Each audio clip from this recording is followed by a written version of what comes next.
To Mrs. Dingell. Thank you, Mr. Chairman. As I laid out in my opening remarks, I am very firmly committed to working towards bipartisan agreement on AV legislation.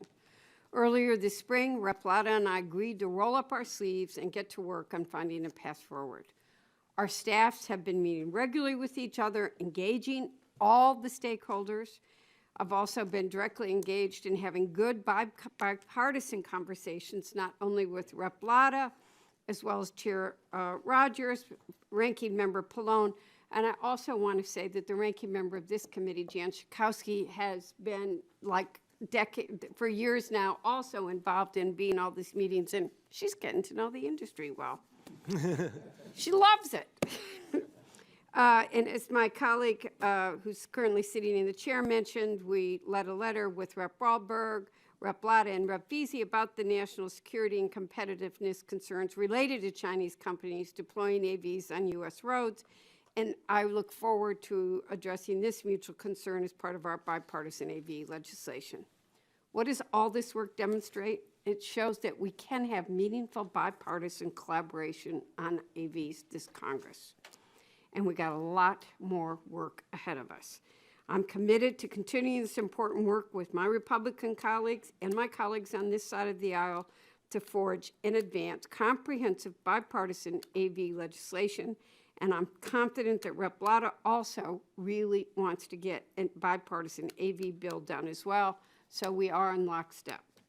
My first question for all of the witnesses is, are you committed to continuing to work with Rep. Lada, myself, you, and others as we craft and move forward bipartisan AV legislation this Congress? Are you willing to make that commitment, yes or no? Yes. Yes. Yes. A yes from everybody. Thank you for those collective commitments. They were collective, too. Second, do you agree that it would be harmful overall to the prospects of enacting any meaningful AV legislation this Congress if the House or Senate move forward with a strictly partisan bill? Yes or no? I better go down the line. Mr. Rossello? Yes, we need a bipartisan, bicameral bill. Thank you. Bipartisan sounds good to me. We love bipartisan. Agree, bipartisan in the spirit of the Americans with Disabilities Act. Great. In the spirit of bipartisanship, in reaching compromise across a diverse group of stakeholders, do you think we can collectively overcome the obstacles of the past on AV legislation, and will you work with us to do so? Down the line again. We must, because we're out of time. I'm happy to work with anyone to ensure the safety of this technology and its benefits. The House passed legislation unanimously. There's no reason it can't do it again. And I will say I believe that there's no effort to diminish people with disabilities in this process, so yes. Thank you. I had to bite my tongue and say the United States Senate sometimes, but I'll behave. John Dingell is thinking it above. Now I have another question. As I mentioned at the top, I share the concerns of my colleagues, Rep. Wahlberg, both on national security and competitiveness fronts, regarding the deployment of Chinese-made AVs on U.S. roads, and I thank him for his leadership with me on this issue, and Mr. Lada and Veazey.